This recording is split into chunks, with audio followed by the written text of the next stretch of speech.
Get to Washington, D.C. now, where the federal takeover is in full effect. The number of people arrested each day has increased by about 20% since National Guard troops and federal agents deployed to the Capitol. And while speaking to reporters on Wednesday, Vice President J.D. Vance wouldn't say if their 30-day deployment would be extended, adding that is up to the president. NewsNation's Tom Dempsey is live at the White House for us. Tom, the vice president also got an earful from residents who were there.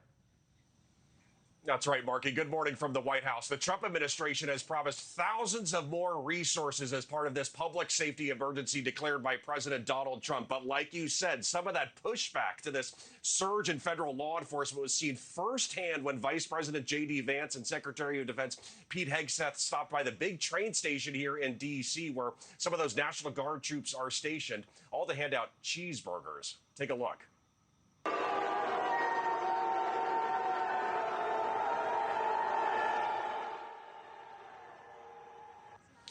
Those protesters chanted "Free D.C., some of them shouting, some of them booing, and loud enough to hear during a press conference there with Vice President Vance, who spoke about the ongoing anti-crime campaign. We hear these people outside screaming, "Free D.C. Let's free D.C. from lawlessness. Let's free Washington, D.C. from one of the highest murder rates in the entire world. Let's free Washington, D.C. so that young families can walk around and feel safe and secure."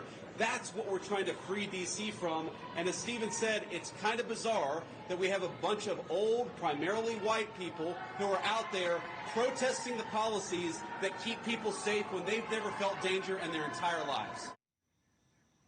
And zeroing in on those arrest numbers you mentioned, Markie, this all came as the federal government released updated numbers showing 550 arrests since the anti-crime campaign began on August 7th, including 3 known gang members. Law enforcement has also seized 76 guns. Mayor Muriel Bowser also recently responded to the investigation announced by the Department of Justice, looking into claims that the D.C. Police Department falsified data to make crime rates appear lower. Bowser and other D.C. leaders saying that they will comply with any sort of investigation from the federal government. Markie? Yeah, the efforts and the criticism against it continue to ratchet up this morning. Tom, the other thing that caught our eye is that there's this new way the federal government is now trying to find those who are committing said crimes.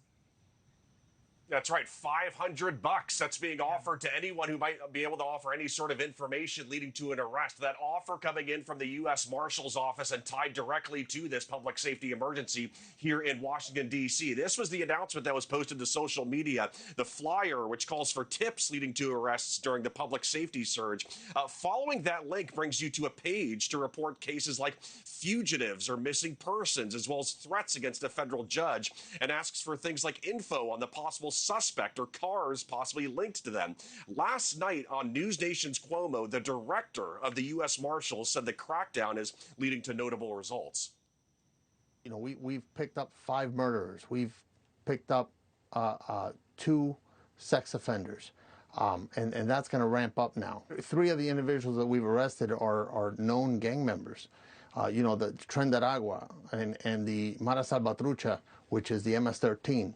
You know, they're here is what I'm trying to say. And you know, we got 70 some odd, you know, drug sellers.